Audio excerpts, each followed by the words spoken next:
Good morning, good afternoon, and good evening, wherever you find yourself today. Thank you for joining Heliospectra's By Growers, For Growers webinar today.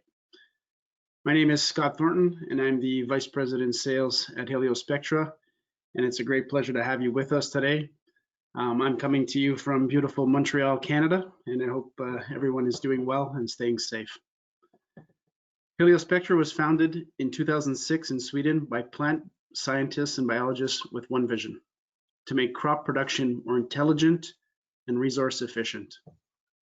Today, with customers across 6 continents, Heliospectra is a global leader in innovative horticultural lighting, custom lighting control systems, and specialized services for greenhouses, vertical farms, and controlled plant growth environments. At Heliospectra, our mission is to redefine nature's potential through innovation, technology, and meaningful partnerships. Our commitment delivers operational excellence to our growers and their businesses. Thank you very much for joining us today to talk about the current state of vertical farming industry and where it's heading. We have a great set of panelists that I'm sure you will thoroughly enjoy and you will get a lot from. Before we get started, I'd just like to highlight a few housekeeping items. Please enter all of your questions or comments into the chat box, which you'll find in front of you online. We have allocated about 15 minutes at the end of the webinar to discuss your questions, and we'll address as many as we can. We have a lot more webinars planned, so please register for any upcoming topics that may be of interest to you. A link will be provided in a follow-up email with a recorded version of today's webinar. Lastly, please follow us on social media as we will continue the discussions from this and other future webinars. It is now my pleasure to introduce our moderator for today, Christine Zimmerman-Lozel. Christine has a background in political science, Chinese studies, and philosophy from Munich University. She has extensive experience in project management, development work, international relations, SME coaching, and risk analysis. Throughout her career, she has built extensive networks and founded the Asian Network Information Center, a research and project organization bridging East and West. Later, as a representative of the Konrad Adenauer Foundation in China, she took responsibility in different areas and led German Chinese Management Institute, initiated projects such as environmental protection, poverty alleviation, as well as many women's programs. Christine is co-founder of the Association of Vertical Farming in 2013 and has been the chairwoman ever since. So without further ado, I present Christine. Have a great session, and I'll catch up with you for the Q&A later on today. Thank you. Thank you so much, Scott, for your introduction, and hello to everybody. And thank you for these tremendous interest in today's webinars. Thank you, Heliospectra, especially to Ali to enable that. AVF is really happy and grateful to participate in it. Let me briefly introduce the AVF to all these people who might not know us, what is unlikely. So the AVF is an internationally active nonprofit organization to raise awareness, promote and support indoor vertical farming around the world. We started in 2013, as Scott just mentioned, and registered our head office here in Munich with only 7 people at that day. Today, we are the largest network with members on all continents. Our goal is to gather dedicated and knowledgeable stakeholders in the indoor vertical farming field by building up an international network for cooperation and exchange.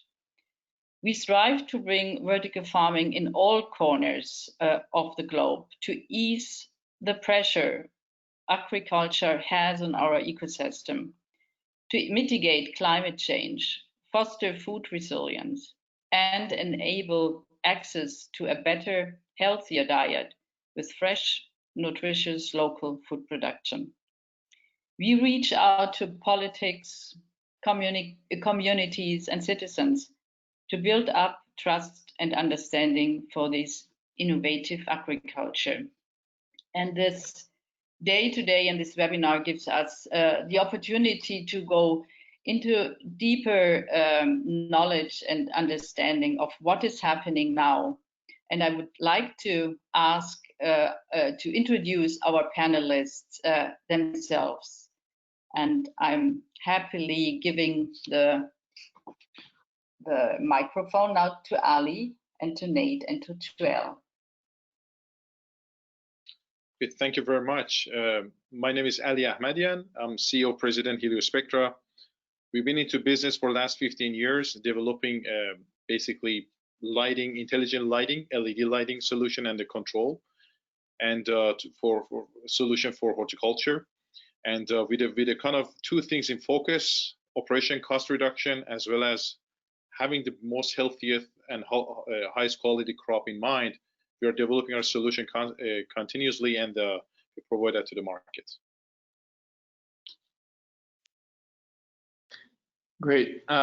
My name is Nate Story. I'm one of the co-founders at Plenty and the chief science officer there. Plenty is indoor farming company. So we grow indoors in massive automated farms, and our goal is to improve the lives of people, plants, and planet.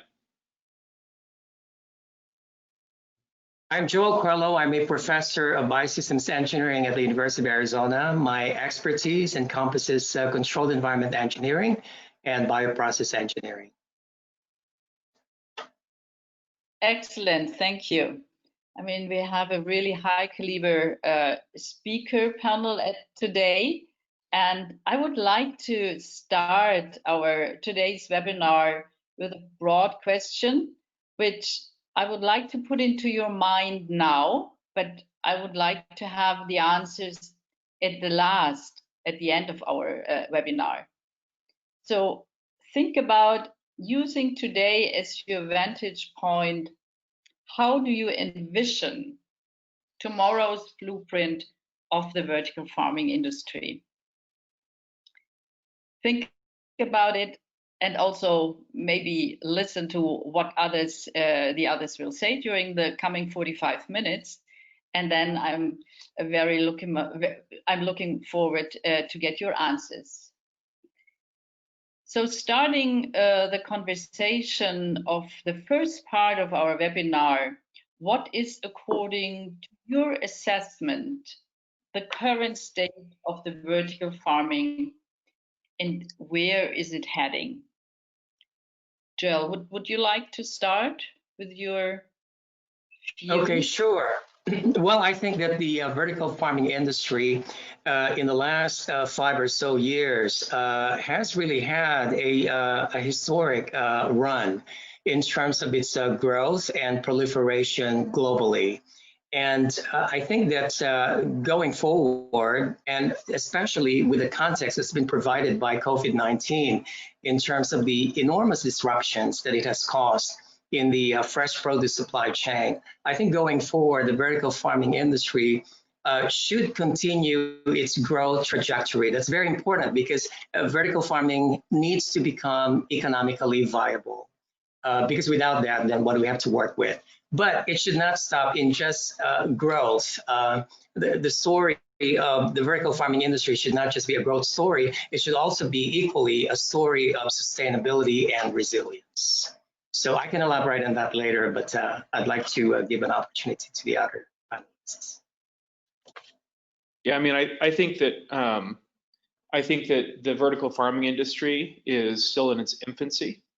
So I think we're on the cusp of growth, on the cusp of expansion as an industry. But by and large, I think that the world is still skeptical as to what vertical farming can do because it's not a dominant form of agricultural production yet. But I do believe that within the next 10 to 15 years, it's going to rise as possibly, one of the two dominant there's only been one dominant form of agriculture for the last 10,000 years, And I think that we're going to see vertical farming very, very quickly rise to supplement that form of agriculture, and in a very visible and undeniable way. So I think we're on the cusp of growth, but I think as an industry, we're still in our infancy. And I think that many people are still working out kind of the technology. What are the fundamentals of this industry?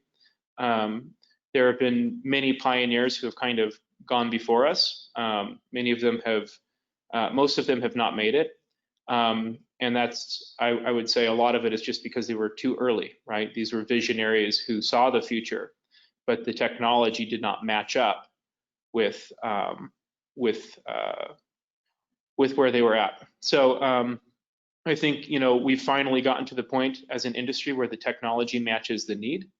So technology has caught up with the vision, and we're going to start to see that growth here over the next decade. And I'm pretty excited about that. I also think that it's not going to be a pain-free road. There are going to be many other folks in the space that are challenged by the fundamental economics of the business. Because at the end of the day, consumers are not going to pay astronomical prices for our product unless it's much better. Otherwise, they're going to expect pricing that's similar to that of the field. So we're either challenged with producing a significantly better, totally differentiated product, or a product that competes on price with the field. At Plenty, we've taken on both of those challenges, right? Which is, how do we produce products which are much better and also cost competitive with the field, so that they're accessible to people. Thank you, Nate. So in terms of technology, you would assess that we have a mature technology, but an industry in infancy state? No, Just I to think, come back to, no?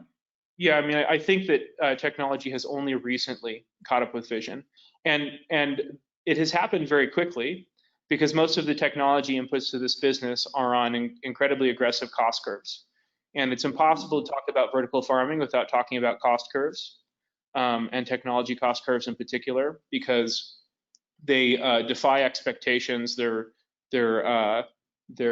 nonsensically fast to people outside of technology. But in the technology industry, you know, it's cliche, but you know, things are outdated the next day, right? Like, this is how fast some of these industries move. And so, you know, I know for Plenty, you know, our primary technology inputs are things like LEDs and semiconductor technology, right? Like, that is an industry cost curve that we get to ride for free. You know, as the cost of LEDs goes down and the efficiencies go up, we reap the benefits with very little investment on our part, right? Similarly with like data storage management, similarly with deployed and practical kind of AI applications. Same thing with genetic technology. We could go through all of these different things, which ultimately, when we combine into our technology suite, along with our own active research and development, constitute a new cost curve for the industry, right? So we have created our own technology cost curve around indoor egg, which drives cost down and quality up. So an illustration of that would be, you know, yield at Plenty has gone up 12x in the last 18 months, right? So we have improved yield for the same unit of energy by 12x. So I mean, that is an example of a cost curve, right? What's that? And the costs down? Yes, I mean, that's a loaded question, because cost, if you're doing your accounting correctly, cost is a function of output, right? So dollars per kg, and so or whatever your denomination is, obviously. But you know, in Europe it would be different. But you know, the value or the cost per kg is kind of how any good operator is doing their accounting, and ultimately, as you drive yield per unit of energy input and per labor unit input or labor unit down, you end up with an overall cost that is much, much lower. So not all costs scale, but yes. Yes, thanks a lot. Ali, what is your assessment of the current state of the vertical farming industry? Yeah, I mean, if you look at most of the vertical farming, I mean, like it's the profitability, like 50% of the vertical farms today are profitable. and the 50% are struggling. And I think I would like to look at it from the a little bit of from the technology angle, and also one of the things that we observe and what we do in Heliospectra is, of course, considering the bottom line for the growers and how we can just add benefit by bringing the right solution for vertical farms. You know, one of the main reasons, for example, why new vertical farms struggle is that farmers consistently underestimate the true cost of the labor. And in one way or another, this is not to say that the farm workers shouldn't be kind of paid in a fair wage, but simply that many farmers tend to overlook the way in which their growing techniques helps to make their workers more or less efficient.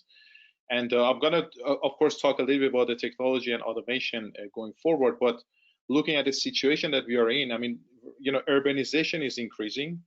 We know that in 2050, we're gonna have like close to 70% of the world, they're gonna live in the urban areas. Population is growing. And, you know, just considering the situation we are in right now with the COVID-19, you know, logistics are not working as efficient as before. So everybody looking for locally grown food. But I think vertical farm can be successful as, you know, as more experience like plenty are doing with all the implementing different type of technology. As you know, more technology grow at the same time that the vertical farming growing. I think at the end of the day, we're going to reach a point that we make it much more profitable and also make much more business sense at the end of the day. I think this is a curve that we are all witnessing about vertical farming. We are just, I think, in my view, we are just in the start, and we're going to get better and better as technology improves as well. Yeah, from my perspective as well, I had a long talk with an African partner today from Cameroon, and they say, yes, we have a lot of land, but what we need is the next step in development for agriculture. And they weigh that the developing world, the Western world, is lifting up and decreasing the costs for vertical farming because they see the need to implement it as well. And yes, so we are the forerunners in a way to really decrease costs and increase the yield, so to make it cost efficient also for these countries. Let's go to another topic, unless Joel, you would like to add something. Then I would lead you to the topic of COVID-19. We all have seen in these past weeks the heavy impact it had on society, but also on the food chain. So what is your view on COVID-19 and its impact on indoor vertical farming, on the industry, the food chain? And Joel, would you like to start again with? You're mute.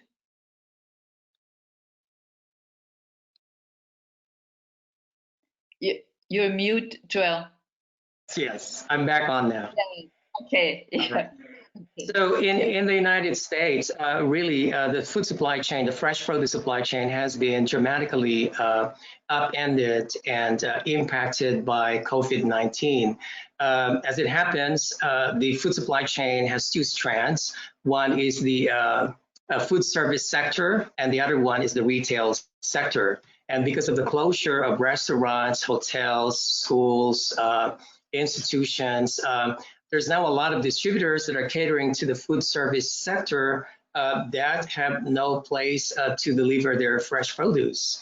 And it turns out it's not that easy for them to pivot from the food service chain to the retail chain, because of course they have to repackage, they have to relabel, and of course they have to have the proper contacts as well as establish new contracts, and that is not easy to do under time pressure. And so the end result is that there's a lot of fresh produce that's being wasted and gone to waste.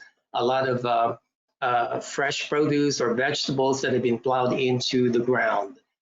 And so that's disastrous, really. And so this really brings into attention the need to redesign and to re-engineer the fresh produce supply chain in the United States after COVID-19 to make it more resilient. And of course, vertical farming turns out to be really a transformative factor in redesigning the fresh produce supply chain because it can be grown near where the demand is located. And so therefore that introduces a lot of sustainability as well as resilience into the system if more vertical farms really are incorporated into the supply chain. And I think that's been quite apparent that in a lot of major cities in the US, there's been an increased demand of produce coming from vertical farms. I think the sales have increased by, I don't know, 100% or so. So it's really quite telling in terms of the resilience that vertical farming can impart to the food supply chain. And in Europe, it's pretty much the same thing. And the main problem in Europe really is the dependence of the fresh produce supply chain on the seasonal workers who are coming from outside of the European Union. I know that the European Commission has passed some measures to ensure the passage of this seasonal workers into the European Union country, but still there's quite a shortage. There are many places in the EU countries with a shortage of the seasonal workers. And so some produce also gets wasted in the process.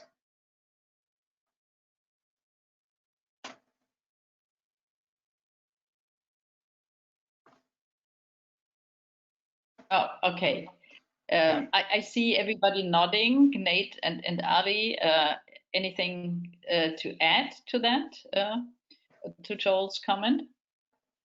Did you see a substantial rise in sales for both of you, for technology and for the good? No, I agree with Joel. I mean, I think, you know, this COVID-19 crisis has really, you know, shown the cracks in the system. And we already had a system under stress, right? We had a system under stress. It was beleaguered by rising labor prices. It was beleaguered by, you know, the extended supply chains, the fact that most of the consumers have been separated from the producers. So the places where we produce the food and the places where we consume the food have been stretching out further and further and further. In many cases, you know, it's a global supply chain now. We've been pushing the field to its max. The rate of, you know, improved yields in the field has kind of tapered off. You know, we get like 1, maybe 2% a year for some crops, and that's fantastic. That's incredible. That is a testament to the amount of work that people do, scientists, to figure out how we drive yield in the field. But we basically have a system under stress, right? We look at climate change, we look at the impacts of all of this, and we've got this stressed out system that's operating at the max all the time. And you introduce some supply chain disruptions in the form of labor shortages or in the form of you know, breaking off certain nodes of the supply chain, and the whole thing comes crashing down.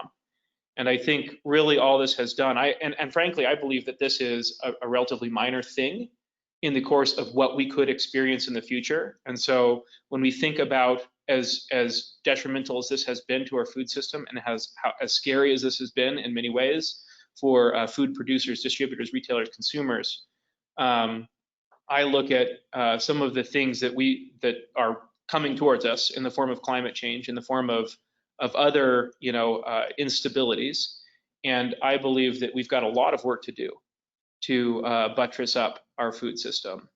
And I think that this was a little test by Mother Nature, right? This has been a test to say, humanity, get your act together, because your food systems are pretty fragile, frankly. So all of that being said, you know, we have seen more recognition of late for the natural and kind of inherent benefits of indoor farming, which are, you know, we produce close to the consumer. So our supply chain is not as complicated. We have effectively changed the shape of the labor profile of the business, you know, from being heavy, relatively, you know, many low-paid workers, you know, as you would see in the field, which, you know, is a source of instability for field production, to smaller numbers of very highly trained, qualified folks that are operating robotics and managing production lines, right? It's a different type of job. It's a different profile. And we've seen, you know, the stability that comes from that. So as the COVID thing has impacted certainly the Bay Area, where we've got kind of our flagship farm, you know, our sales doubled. We had a lot of retailers, you know, who, you know, as the field comes back online, they're not going to walk away from the field ever. And that's really kind of a testament to what indoor ag can be. I believe that indoor ag is a supplement to the field. I believe that we partner with the field to ensure that people have enough fresh, healthy food to eat. And that is the future of our business. And I believe that retailers have really recognized that during this crisis, right? This has been a wake-up call for them as well. And they're realizing the inherent benefits of indoor ag. So as terrible as this has been, this is a bad thing for the world in a lot of ways. I also view this as a valuable lesson that we need to take to heart, both producers, consumers, and retailers. I can add also only one element. I fully agree with Nathan Jewel on this one, and that is also one of the dynamic we saw that is happening. Of course, I mean, people are started looking at more investment, although we know that it costs a lot of money to set up a vertical farm. It's going to cost you a lot to just run it if you don't do it in a right way. But one of the elements and one of the dynamics that's happened and facilitated, I guess, COVID has been a catalyst, was the kind of attention that the vertical farm and indoor growing facilities receive by government. So the understanding of the food system being fragile, as Nate mentioned, is also being recognized by some of the governments in the different countries, which is kind of very much focusing on the implementing policy for locally grown food. And that's actually kind of opened up a lot of opportunity for future vertical farmers, farmers, as well as the current vertical farmers, to expanding their operation and scaling up. Yeah, to double down on that, you know, that government recognition is super important because, you know, one of the largest challenges of indoor ag is the CapEx problem, right? So it is a capital intensive business. And, you know, at Plenty, we describe it as agricultural infrastructure. That's how we view it, right? We're actually building agricultural infrastructure. In the same way that we would think about building power production or production capacity, or water, municipal water, sewage, like these types of things, these fundamental services, we view that, you know, we're moving into an age where food production actually becomes one of these utilities. And it has some of the same kind of cost structure, so it can be an incredibly profitable business. We've proven that it can be super profitable. That being said, it's still capital intensive. And so, you know, in capital intensive efforts that are viewed as fundamental to, you know, political stability, people having full bellies, a healthy populace, lowering, you know, the healthcare system costs, that kind of thing, you know, government oftentimes has to play an important role in helping that industry get off the ground, whether it's removing red tape and streamlining some of the approvals and permitting processes, and just working with those producers to make sure that they can operate as efficiently as possible when they're getting going, or ultimately even providing, you know, loans, backstopping loans, providing capital to help the industry get started. And I think that for the indoor growing industry, you know, that's going to be a critical step. We have to have governments come alongside and partner with us to make sure that we have everything we need to get started in this this business with incredible capital demand. So I think that has been one valuable outcome. So Ali nailed it. Agreed.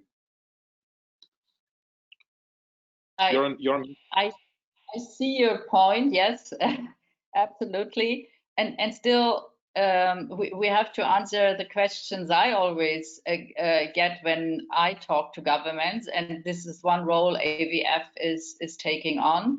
Well, you're producing salad. We can't, and you human beings can't just live on salad.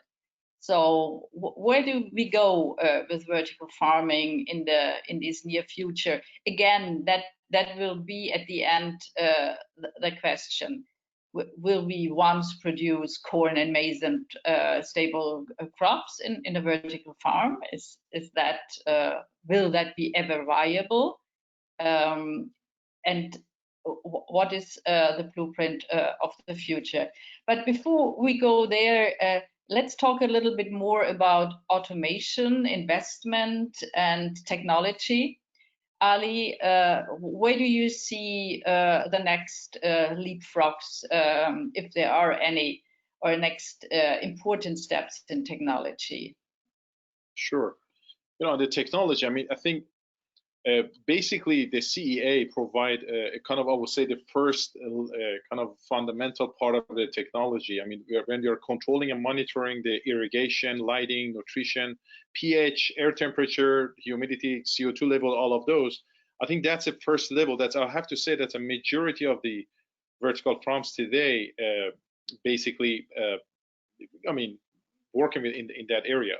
But again, coming back to the labor cost, whether or not to automate, I mean, automation can significantly reduce the labor cost, while also at the same time streamlining the kind of logistic process in one way, which I'm going to explain a little bit further. However, as Nate mentioned, it is a very intensive capex type of operation vertical farm, and investing in advanced automation equipment can lead to even more and even to higher startup cost. But that said, I mean, if you go back to the first generation, the second generation of the, I would say, or second level of the kind of technology and automation goes to, data management, for example, how we can monitor, analyze, and optimize the growing process. Can go towards plant management automation, which is some of the actually successful vertical farms, including Plenty, I believe, with they're doing that by planting and conveying the kind of the whole process around the facility. It can be like over the harvesting and the post-harvesting automation as well, like identifying plants that is ready to harvest. This is exactly what we are putting a lot of focus on our own technology development in Heliospectra, to just make sure that we're using the right sensors and the right light. We can actually identify those kind of crops that are ready for harvest and also going forward, but also post-harvesting, which is talking about sorting and grading and all of those packaging processes. They all need to be integrated. And we believe that, of course, the capex would be higher, but by integrating those technology, you're going to have a much more better competitive advantage compared to the kind of a normal growing of food and crops. For example, if you just want to build on that, right, with the right light, you can just reduce your OPEX by 20-25%. This is what we have already witnessed.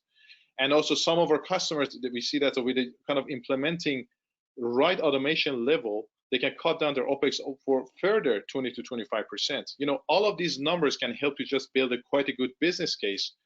But at the end of the day, I think we need to look at everything from a holistic point of view. I mean, as Nate mentioned, we have CapEx expenditure, we have OPEX expenditure, also the adequacy of the for example, electricity. We have a lot of pumps, lighting, HVAC system need to work. The building that we are using for this is also need to be able to cater all of those technologies at once. So for me, that's I mean, it's actually kind of answered your previous question as well. As these technologies are growing and as we implement in the right way, like a plant management, data analysis, harvesting, and post-harvesting automation, we are able to see like more profitable vertical farms in the future. And as the whole technology that is developing and the cost of technology going to decrease, we're going to see that much more profitability as well, because the CapEx is going to decrease as well over time. So we're going to see those movements happening over time. And with the whole dynamic that is created, more vertical farms, more companies that are providing technologies, I think better kind of business case we're going to see in the future. Thank you. Yeah, Joel, do you want to add? Yes, I see. An integral part, or should be an integral part of vertical farming. In reference to your previous question as well, one thing that COVID-19 has really underscored is that food security is not just about the availability of food, but it's also access to food. So when we think of the food insecure countries, we usually think about the countries in the arid land areas of the Middle East. But what COVID-19 has shown is that even the United States can become food insecure, not because there's a lack of food, not because there's not an availability of food, but because the access to food has been disrupted because of the disruption of the supply chain. And labor really is a big factor to that, particularly as we have seen in the United Kingdom. The government is now promoting this land army, which really is an emergency farm labor scheme, which so far really has not worked successfully because of their very complicated application process, it turns out. So lack of labor, particularly in time of emergencies like pandemics, is a big factor, and that could be a contributor to food insecurity. And so again, vertical farms, the promise of vertical farms is that it would become a factor for resilience in any food supply chain. And for that to really realize that, it needs to incorporate automation in its operations.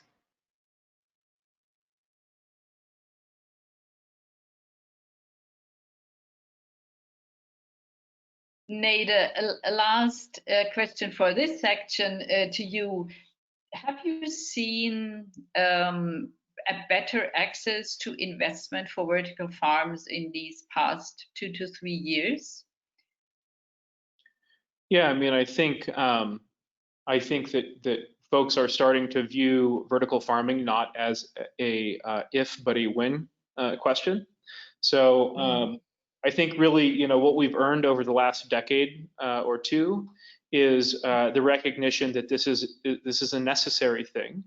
So one, we need it, and two, given the fact that it is driven by technology and driven by these incredible kind of demographics changes, you know, it is an inevitability. So I believe that people now believe it will happen. I think that you know, we are proving at this point that it can be an extremely profitable venture. And I think people are starting to think about investing in this that have historically, you know, people who have been much more conservative in how they approach their investment or approach the industry as a whole. So I anticipate that that's just going to continue to grow. But I do believe that, you know, the money out there is going to get smarter and smarter around this industry. Meaning, you know, like very early on, there were many visionary investors who, and there were some really, I mean, there were some really smart investors too, but they tended to be like super specialized in like agricultural spaces. They understood the fundamentals beforehand. And I think what we're starting to see now is the interest of folks who don't come from that background, who don't have that experience, who haven't invested in the space before, approaching the space, and having enough information now that they can start to make good investments. So I do think, you know, access to capital is going to grow. That being said, you know, I think that there's probably a gap out there between kind of the capital which is more risk tolerant and the capital which has very little risk tolerance. And given the fact that we are a capital intensive industry, we're going to have to build relationships with that risk intolerant capital and figure out how to pull that in, right? Especially debt capital. So you know, this is something that I think a lot of folks in the industry are working on, and it's something that's improving very quickly. Obviously, this kind of a thing just reinforces the inevitability of the COVID-19 crisis, right? Reinforces the inevitability of indoor farming in many people's minds. And you know, there are a lot of ways to kind of skin that food instability cat, but I think the primary one is by moving food closer to consumers, by de-risking, you know, the labor problems, by de-risking many of the issues. And I think, you know, from a capital standpoint, there's two kind of approaches. One approach is saying, okay, we believe that this is an industry that solves for some of the instabilities. I think there is another approach that can be combined with the first one, which is we believe that there is pent-up latent demand in the market for fresh fruits and vegetables that no one is accessing right now. And so I think what we're going to see is like two belief systems arise. You know, the belief system of kind of the more risk-adverse, traditional, you know, these are investment banks, folks that are you know, supplying debt capital are going to kind of land in the first one, which is like we have instabilities in the system. So these are like externalities. These are risks that have not been, we haven't priced that risk into the cost of product in the market, right? Like that risk is not priced into the product at this point. And people are starting to do the math. They're starting to price that risk in, and they're realizing, oh shoot, if we turn off water to the Central Valley of California for half of the producers, that's a massive blow to the food system. And buying that stability is worth some money. Like that risk can be priced. The other side of that coin is latent demand. So how do we access latent demand? Yeah. Aufgehoben. Okay, can you hear me? No? Yes? Okay, fine. Yeah.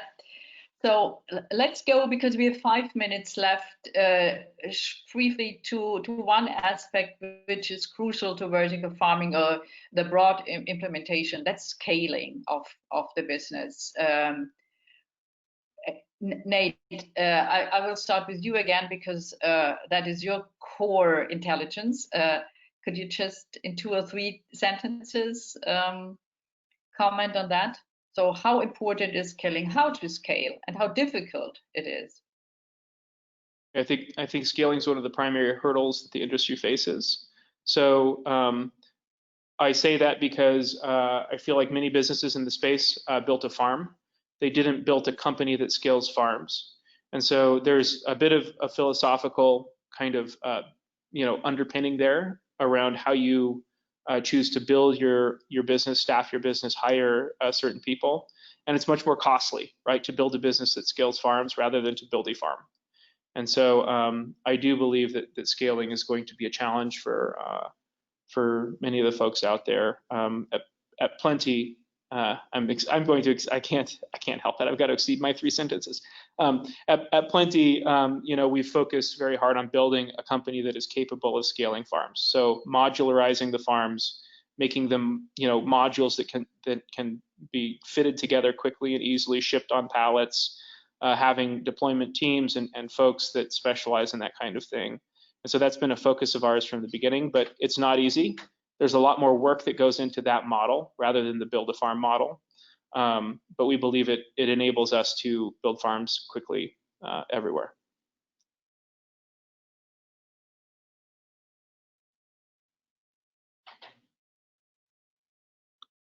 Ali, what Yes. what would be crucial sentences to that topic?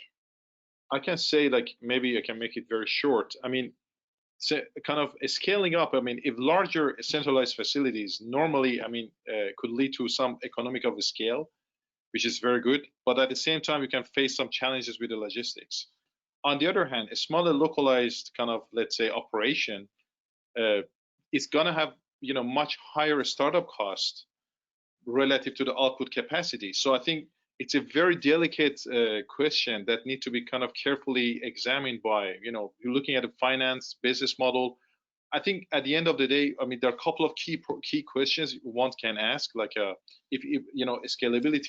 We're talking about modularity right now, which is an excellent way of scaling up a business, but also what type of crop we want to grow, where the market is, what is the market gap we want to feed in. I think these are all need to kind of come to the whole business case. Then we can just see that if it is a kind of scalable operation and how we need to scale it further.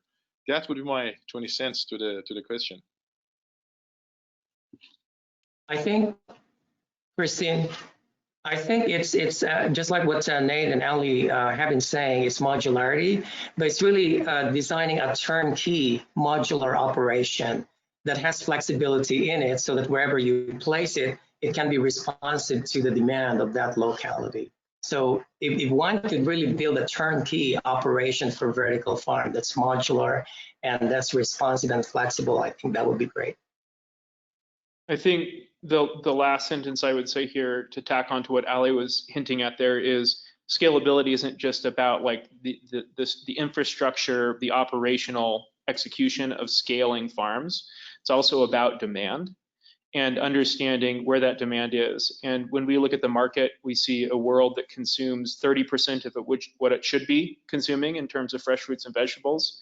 Even in the US, we consume a massive portion of the world's fresh fruits and vegetables, and we're only at 50% of what we should be eating from a fresh fruits and vegetable standpoint. And so as we talk about scaling farms, we also have to talk about latent demand, like how much demand is out there that isn't being accessed because of low quality or just plain old lack of access to fresh food, and also what crops, as Ali was hinting at as well, what crops can be grown to serve those needs. And I'll speak to that later when you ask the crops question again.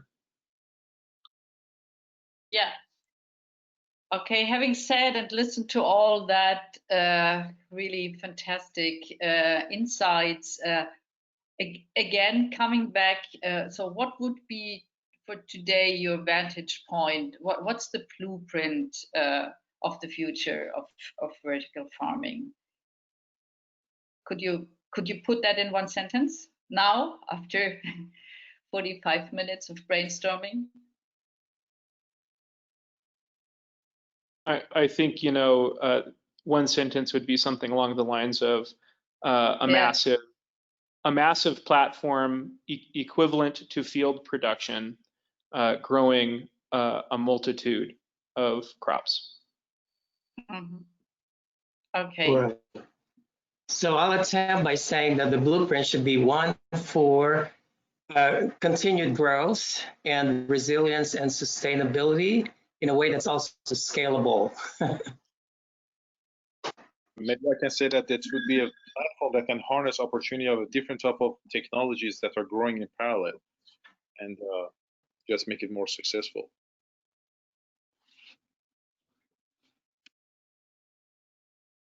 And I naturally see cooperation and sharing from the perspective of the AVEF as the blueprint, the fundamentals we need. We really need to join forces. As Nate said in the beginning, it's a nascent industry. 50% of the vertical farms are profitable. That means the other half is not profitable. Scaling is still a problem, and the global interest is tremendous. And COVID-19 showed us how insufficient our existing food system is. So cooperation, sharing, and collaboration is in the heart of the future to build up vertical farming. And I invite you to do that with us together. And thank you very, very much for this very interesting webinar, to your really very interesting and helpful insights. And I would like to give the floor now to Scott, who has collected all the challenging questions for us. Thank you, Christine. I think we have more challenging questions. I think we could be here for another couple hours, given the feedback and the insights that you guys have provided. It's been fantastic thus far. So what I'll do is I'll throw the questions out to the panel. Some are addressed to the group, some are addressed to individuals, but I'll try to share the floor so that you can all get a word in.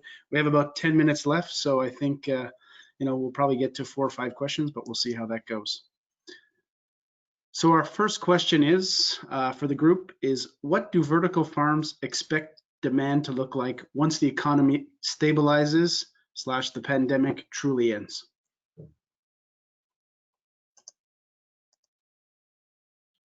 So I mean, I think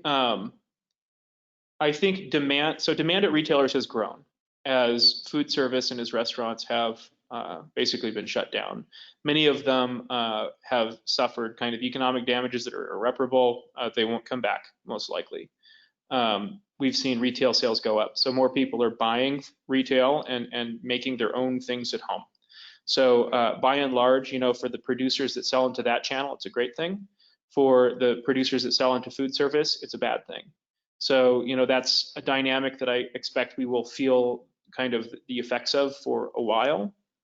I also think, that there's going to be an increased focus on personal health. So, as we look at diseases where an immune response, your immune response determines kind of the impact of this disease, right? Your immune health, your personal health is meaningful to outcome. We're going to see more people trying to eat healthy and do the right thing for their bodies. So I think that those are trends that will continue. I do think that demand, so at the retailer level, demand is going to drop a little bit but then I think it will steadily rise. And I think what's going to happen for indoor producers as a specific part of that supply chain is retailers are going to start changing their philosophy around supply chain stability. And they're going to start recognizing indoor and local producers who have consistent year-round supply as being an essential component of a diversified and resilient supply chain. So I think that's what we're going to see.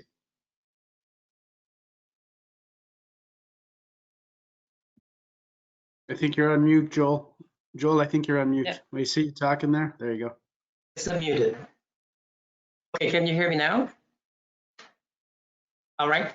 So I just would like to quickly second that, because I think COVID-19 has been a time for discovery and revelation, if you will, on the part of the retailers, knowing that vertical farms really are reliable and dependable sources and suppliers of fresh and safe and high quality produce. So I think going forward, they're going to be looking more on vertical farms to be part of their supply chain.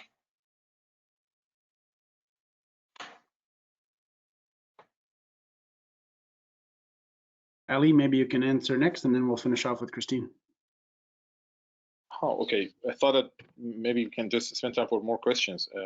You know, I agree with what Nate says. I think what's happening right now with COVID-19, the importance of growing food locally has become more apparent, and everybody recognizes that. So although we're going to have maybe a drop kind of temporarily, but I think in a kind of longer period of time, we're going to see the rise and on the vertical farming. This is a demand that the world needs such type of solution, and we cannot just deny that. Thank you. Christine, anything to add, or should we move on to the next question, which is for you? Oh, you're on mute. Yes, Christine. just very brief. I can already see in these 2 months much more understanding and response from governments at the moment. Be the EU government or the national governments, now Ministry of Agriculture, Ministry of Economics, they respond. After 5 years of working, now they respond. So Great. yes, it's Super. working. Super. So the next question, I'll address it to you, Christine, to start, and then the others can jump in if they feel there's anything to add. Which regions around the world do you think will be the first to successfully integrate vertical farming within the next few years? I didn't hear the question. I'll repeat it. Which regions do you think will be the first to successfully integrate vertical farming in the next few years? The MENA region, the UAE, it's taking so much money in their hands. It must be successful. Yes. True. But So UAE, the Middle East. Nate, that's Joel, any other comments? I think I think just kind of given the preponderance of the companies working on technology and scaling, I think it's going to probably be in the US. So despite the amount of money being poured into businesses around the world, when I look at the folks doing kind of the fundamental R&D, that is mostly centered in the US right now. So I think that's kind of going to be the source. Money isn't everything. And I do believe that the U.S. well, actually, put it this way, it has the potential to be kind of the epicenter. I hope it will be, but we'll see. Go ahead, Ali. Go ahead, Joel. All right. I think it will be the United States. It will be the Gulf countries in the GCC. I think it will be Singapore and China. And of course, let's not forget Japan as well. Those are the 5.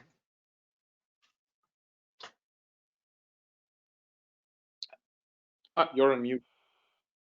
I mean, I look at it as like, what are the countries that are exploring the most diverse set of models? So like if you back away from just like the money, if you back away even further from like the R&D, like what are the countries or the regions of the world where there's the most diverse set of philosophies around what could be true for indoor farming? And when I look at that, you know, like the Japanese have a very specific model that has been constrained by energy prices, constrained by I would say even the government's investment and subsidies of the industry. I would say the Middle East has a very specific set of models that they are looking at, which is very investment heavy. So, you know, throwing capital around. As I move like around my brain around the world and I look at all of the various philosophies, I end up settling in the US, mostly because there has been the most diverse set of business philosophies going into this in the US, and some of them have to work, right? So like, I could speak to specific examples, but there are probably 5 or 6 indoor farming companies right now, well capitalized, who have very different philosophies from a technology and a market standpoint. And you don't really see that in other parts of the world as much, although there are certainly some innovative, some innovative models in Europe. That being said, you know, like, will they have access to capital? Will, you know, the regulatory hurdles be dropped? Like, those are always concerns in the EU. So I don't know, that's how I think about it, is like, what is the Petri dish? Like, where have the most competing models popped up, and where are the most competing models surviving? Very good. Oh, Christine, you're on mute. On the other hand, we shouldn't forget what's happening in the past 2 years in Europe, especially in Germany. We have seen some great advancements in technology. I mean, unique to the world development in science. And I think that is coming now to a stage where we can see successful business models. I completely agree with you with the diversity of the business models we see in the US, but technology in the way it is thought through by the German engineers will surprise, I think, the rest of the world soon. And we can see that already. Great. Well, good. I have a good segue to another question there. It's for Ali, but I think all of you can probably add on. It was addressed to Ali. The question, Ali, is how much more efficient in percentage can the yield be optimized and cost reduced if a proper plant growth analysis is in place, focusing on harvest management? So, i.e., when to harvest. That's a very good question. I think, and my answer is one thing that nobody wants to hear. It depends. It depends on the crop and the growth cycle. You know, the kind of business case we have in Heliospectra, because we are, you know, that we have a patents for growth tracking and how we can actually foresee and forecast what is happening with the crop, and then we can adjust the light accordingly. And you know, with our development, we are considering like anything between 10 to 20, 25%. But again, it all depends on the crop and the growth cycle of that particular crop. But you know, just tracking that such a thing is very much doesn't add so much value. The value would come after that. So when you combine it with also the technology that can help you with the harvest and also post-harvest, if you look at a vertical farming, because we're talking about very condensed type of operation. And if you don't consider all of those elements related to how the setup has been done, where the location is, and how automated it is, even if you know about when the harvest time would be, it might not help you for bringing the business results. So again, it depends on the crop and the growth cycle of any given crop. Anybody have anything further to add? Nate? I'll speak to that. I will say that you know, these holistic models that go from the fundamentals to the applied. So just like look at you know, the efficiency of photosynthesis and extrapolate that out to scale. You know, and building models that are based on observation rather than kind of these scrapped together models. I will say that, you know, at you know, the potential to build new models that kind of defy people's expectations are there. And you know, even in the last year, we've broken some of the classical models, I think, for what we've thought is possible for scaled production. And I think that is an exciting thing for humanity, because it means that we're unlocking yield that was not foreseen. We're unlocking yield that people didn't imagine was possible, and frankly, that many models said was not possible. So I think, you know, we just need to keep an open mind as we move forward in the realm of yield. I I will say that I prove myself wrong every 2 years. Like I look forward and I say, no, that's not possible. There's no reasonable way we can do that. And then 2 years later, we're doing it. And I think that that is a remarkable thing about this industry that is quite different from many of the expectations we've built up and some of the models we've built up around field ag. And so I would just caution everyone to keep an open mind and never say never when it comes to indoor ag, because I am constantly surprised at how wrong I was 2 years ago. Scott, I'd like to add something to that. Yeah, if it's quick, Joel, we got a few minutes left probably. Sure. Please go I ahead. really think that in vertical farming, we really are just scratching the surface of the yield question. And this is where artificial intelligence really has a big role to play. A lot of folks have already done some optimizations in terms of lighting, temperature, relative humidity, but they are really done in a very limited scale. So with big data and then applying artificial intelligence, that really is a breakthrough waiting to happen in terms of vertical farming. Great. One last thing that I'd add, because I can't let it escape, is Yeah. I think that even, like at Plenty this year, we'll be launching strawberries, probably launching tomatoes by end of year. Like as we think about yield, it is translated across many different crops, and so we shouldn't forget that that yield is a multi-crop opportunity. Yeah, I think it's a great closing statement, and I think it's a great way to end. Listen, I just want to say quickly as we end up here, it's already 11 o'clock. Time flies when you're in such an engaging topic with such great panelists, so thank you. But on behalf of the entire Heliospectra team, I want to thank everybody for attending today. I want to thank our speakers. I mean, Nate, Joel, Christine, and Ali. You guys were fantastic, engaging. I wish we had another hour to continue, but we'll try to continue this online and through the networks. A recording of this session, along with a link to our future webinars, will be sent out in a follow-up email. Please visit us online at heliospectra.com to learn more about advanced LED lighting solutions and how we can come together with our growers and redefine nature's potential. Thank you all again. Thank you to our participants, and we wish you all a fantastic day. Yeah. Thank you. And here, thank you. Thank you. On behalf of thank you. Thank you all. Have a great day.